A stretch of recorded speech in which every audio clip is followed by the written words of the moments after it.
Chapter 4. Desiree's Struggles. Desiree Lee sat motionless in her car, parked in the driveway of her suburban home. The engine idled quietly as she stared through the windshield at the modest two-story house, bathed in the soft glow of the porch light. Inside, she could already picture the scene. Her husband, Malcolm, brooding on the couch. Her daughter, Aaliyah, asleep upstairs without a kiss goodnight. Again. She killed the engine and forced herself to move.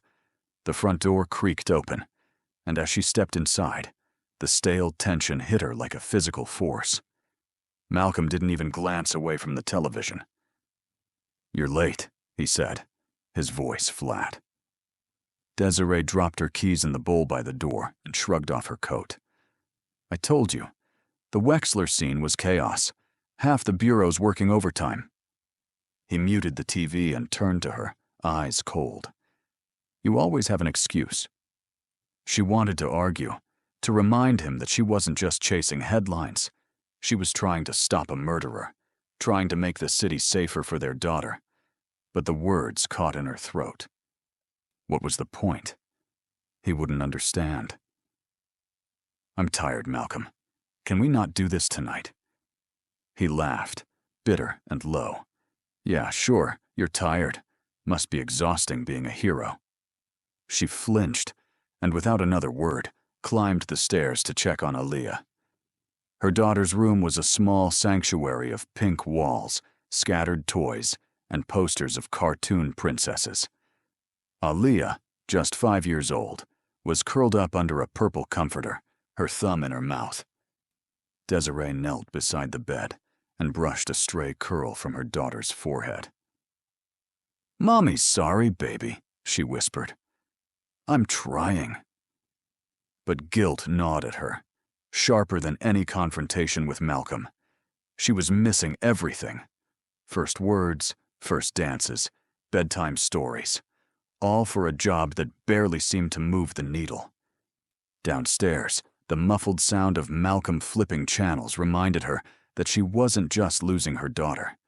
She was losing him, too. The next morning was no better. Desiree sipped burnt coffee as she flipped through the files spread across the kitchen table. Photos of Wexler's crime scene, autopsy reports, surveillance maps, all staring back at her like silent accusations. Malcolm stormed into the kitchen, grabbing a protein bar from the counter. "You going in again?" he asked, not even looking at her. "There's a briefing at 9, she said, trying to keep her tone neutral. He ripped the wrapper angrily. "Of course there is."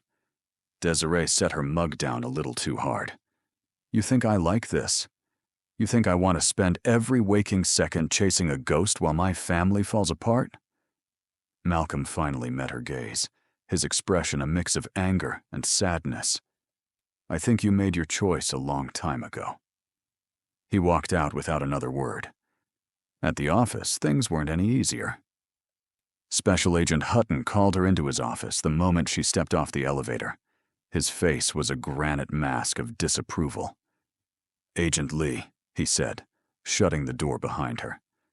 "Explain to me why Honey Badger is still 2 steps ahead of us." She bristled. "Sir, we're analyzing the evidence left at the scene. There's a lot to go through. It takes time." "We don't have time," Hutton barked, slamming his palm on the desk. "The press is breathing down my neck. The director wants answers, and the bureau's sniffing around. You need to get your head in this or step aside." Desiree tightened her jaw. "I'm working every lead we have." "Work harder," he snapped, "because if another body drops, it's your badge on the line." She left his office feeling hollow. Everywhere she turned, home, work, she was failing someone. That night, after putting Aaliyah to bed and enduring another wordless dinner with Malcolm, Desiree sat alone in the living room. The TV droned on in the background, some reporter breathlessly speculating about Honey Badger's next move. She tuned it out. Instead, she opened her laptop and pulled up the files again. It struck her how easily she'd said it before, that if her family was the price to catch Honey Badger, so be it. Back then, it was just words, spoken like armor against the fear of failure. But now, sitting in a house that no longer felt like home, seeing the growing distance in her husband's eyes and the innocent trust in her daughter's sleeping face, Desiree realized she hadn't been prepared for the true cost. Ambition had lit the fire. Reality was burning her alive. Victim lists, surveillance footage, autopsy reports. Somewhere in all that noise was a thread she could pull. She had to believe that. For the case, for her daughter, for herself. Desiree rubbed her tired eyes and whispered into the darkness. I can't lose everything. Not for this. But deep down, she feared she already had. Marcus Honey Badger Jones leaned over the exam table, his hand steady as he checked the stitches on a golden retriever's hind leg. The dog wagged its tail feebly, licking his wrist with affection. Marcus smiled, running a gloved hand along its head. You're a champ, Max, he said softly. Almost done. Just hang in there, buddy. The bell above the clinic door jingled.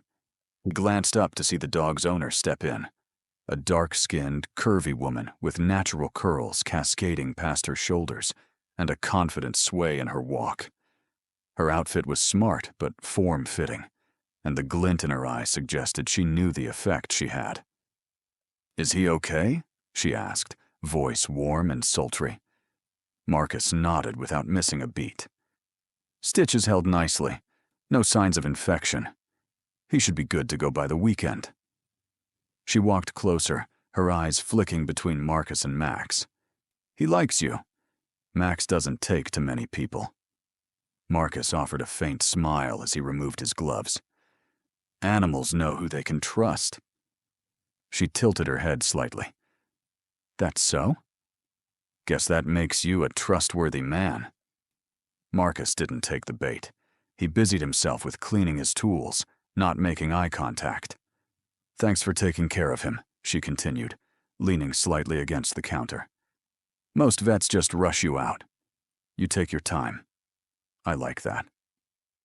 Max deserves the best, he said simply. Then added, I appreciate responsible pet owners. Not everyone's willing to follow through with post-op care. You always this serious? She asked playfully. Marcus finally looked up, locking eyes with her for a moment that lingered just a second too long. Depends on the day. She smiled, more amused than offended. Well, maybe I'll bring Max by again, even if he's not hurt. Hopefully he won't be, Marcus replied, with a cool professionalism that managed to be both courteous and distant. She reached for Max's leash and clipped it on. See you around, Doctor. Take care. As the door closed behind her, Marcus lingered by the window, watching her walk away. His face was unreadable, calm, controlled, but distant. Then he turned back to the exam room and began prepping for the next patient, slipping easily back into the rhythm of a man with two lives, each carefully compartmentalized, and neither of them truly safe. Thanks for watching this week's episode of Codename Honey Badger. We appreciate your support and hope you enjoyed the ride. Make sure to like, share, and subscribe if you haven't already. And don't forget, next week's episode drops right here. Same time, same channel. Until then, stay sharp, stay locked in, and we'll see you next time. This is just the beginning.